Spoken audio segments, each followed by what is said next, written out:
Hello everyone. Feeling a little bit better, so I guess I'm gonna go ahead and make this video that I've been putting off.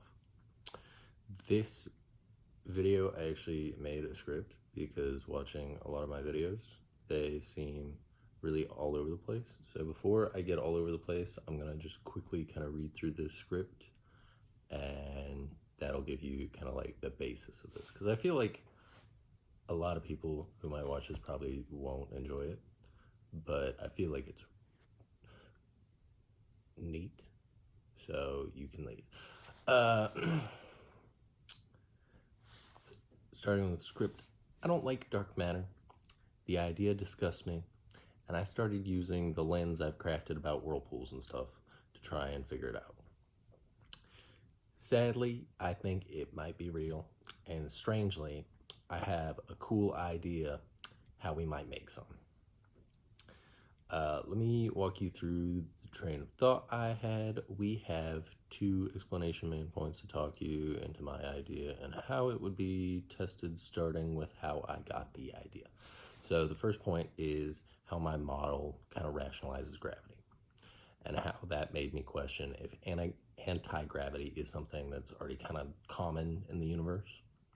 In my model, a vortex excludes all space inside of its volume, and that's how you get a particle. It's like a spatial whirlpool.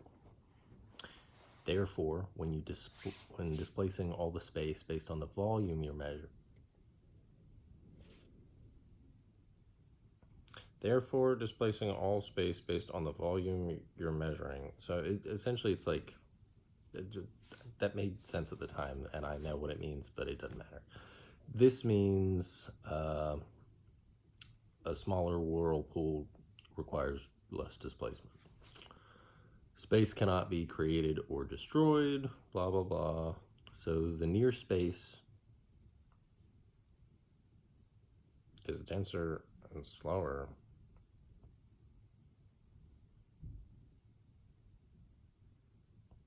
So essentially, what I guess the point I'm trying to get at here is that when you're close to a particle, the space there is denser, and that makes it slower, which is an effect on time. As the particles move through space, I think that this is kind of an out there claim, but I think that it displaces the space because it's moving, it's displacing space. As it moves, it has to continue to displace that space. And there's no such thing as like a rest state in my kind of lens of the universe, because everything is always moving. It has to be moving relative to the rest of the universe. I thought I sounded so smart writing this. As the particle moves through space, such as because of that, as it moves, it makes a gravitational bubble, which is where there's a density gradient in space. I'm kind of ad-libbing this now because I realize I didn't go back over this. Alone, because it's stable, the space it's displacing, kind of like warping space out around it, it is uniform, so it doesn't really matter. But because it's based on the speed of space, it's based on the density. So you can kind of look at it where, like, even if it's excluding the same amount of space on all surfaces, all of a sudden it's excluding space outwards on one side faster relative to another. So you start getting an acceleration towards denser space. And that's how gravity works, in my thoughts. You're displacing space, and normally it's uniform, but when there's denser space already on one side, it slows down that displacement, and it kind of forms like a little jet stream towards the rest of the space, and that's how gravity works.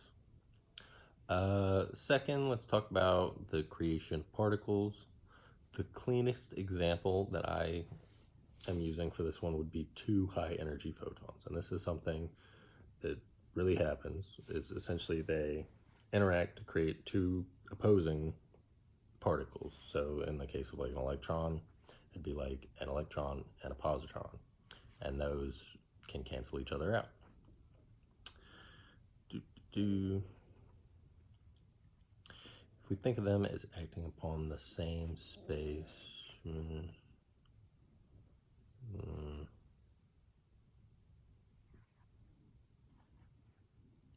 I don't know what I meant by that. We can determine, so yeah, essentially because of looking at the two photons hitting each other, which I think a photon is a weird unit. I don't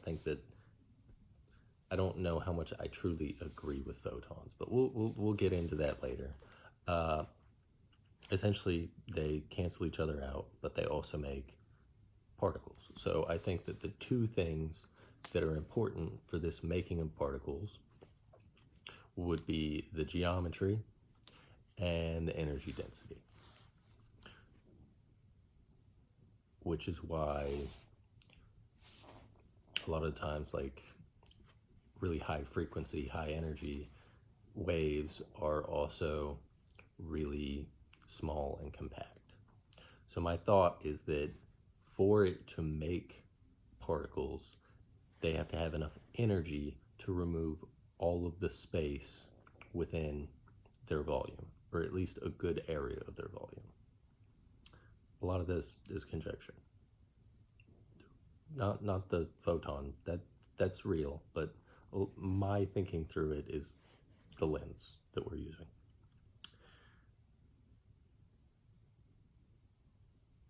So my thought is that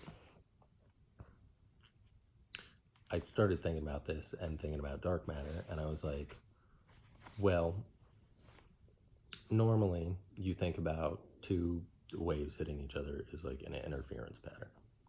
And in a lot of the times when you think of an interference pattern, you're like, oh, well, there's no work being done there in the electromagnetic field, so it's just a space of nothing. But that didn't make sense, because if it truly canceled out, you wouldn't continue to see the wave afterwards. And this is even true in like sound, which I think is a good analogy for light. That sound can cancel out in like a standing wave, but there's still being work done on the atoms in the air where there isn't audible sound in this case. You can't hear it, but there's still being work done on the atoms in that space. I think that in an interference pattern with light, there is still work being done on the space, even if it doesn't show up in the electromagnetic frequency. So my thought is twofold. Sorry, I've totally just ditched the script at this point. Who cares? So yeah, my thought is that you can make particles by doing this. And if you really are just excluding the space from the area to make this particle, which I think makes a lot of sense, because if gravity is denser space, it has to come from somewhere. And when we think of particles, we think of them as not space, or space is where there's not particles. We think of them as the antithesis of each other. So my thought is light has a lot of ways that it doesn't act like a particle. But if it can be used to make the particle, sorry, I'm going on a tangent. I came up with an experiment to test this, to create kind of a virtual particle, right? And that virtual particle, you would essentially want to take the light experiment where you have the two beams that hit each other, and you would want to dial down the energy to where it's not enough to make matter.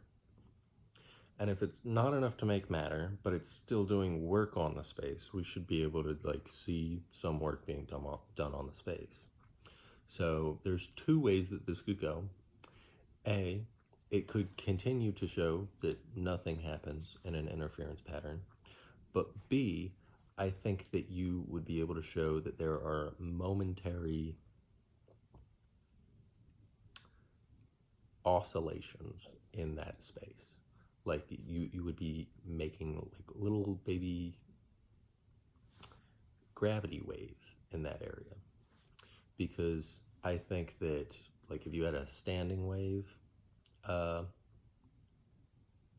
situation with a lot of this, so that you had multiple spots where you had nodes where they're canceling out and they're coming back and forth, that there should be a measurable displacement of the space there.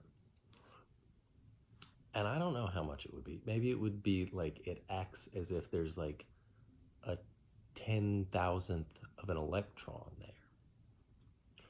But if by kind of like swirling that space into a whirlpool without enough energy to turn it into true mass, it should still kind of pull some of that space out. So in my mind, you would think that you would have this kind of ghost gravitationally of a particle, where on the outside the space is denser and on the inside it's a little bit thinner, which has 2 points. A, I think it could explain dark matter, which if this is real, what I just said, I think that's a misnomer. I think a better name would be like a virtual particle, because it's not matter. It doesn't have mass. It's like a facsimile of a particle in my mind. So the 2 things you can get from that is that it would explain dark matter where there's areas of seemingly more mass there than it should be, where maybe some of that could be like based on the ambient conditions, there is a lot more twisting of space there than you would expect into kind of a whirlpool. But also maybe it could be a type of thing where it's like it naturally forms like a standing wave to make plenty of said virtual particles there. So you have a gravitational effect where in some areas it's slightly less dense, but overall it seems denser. The other thing that it made me wonder is, if this is true, could there be anti-gravity inside of this virtual particle? Because if you're displacing the space, there's obviously like an area in the middle that is less dense space. And if that area itself has a gradient to it of like high to low, it would have gravity pulling outwards from its core, which is kind of the opposite of gravity. Since it's unidirectionally towards, this would be unidirectionally outwards to a point. Obviously, once it hits the edge of the gradient where it's pulling out, then it kind of just gets stuck there. But anyway, that's my interesting idea. And it's a testable idea. For somebody who's good at math and good at physics, you could test this. You could set up a machine where you have this strong interference pattern set up. And I'd recommend using as close to how light is actually made as you can possibly get for the testing. You don't want to get fancy with it first. You would want to just have like 2 canceling beams, or even a beam that comes back and in its reflection of itself is like half a wavelength off. Because I think that would twist up the space there, and then you would get a small gravitational effect. And depending how strong, I'm sure there's ways you can test it. Like a laser seems like an obvious choice, like a secondary laser over long distance Seems like it would be warped by that gravitational field. But if it's so weak, it might be really hard to get anything out of that. This, and I've seen some other ways that you can use like a resting mass, but once again, this is a tiny, tiny, tiny amount of mass. So I'm not entirely sure what you would want to do to test the gravitational wave. I know that they have a gravity sensor where it's like a mile long laser. So maybe you would just want one of those.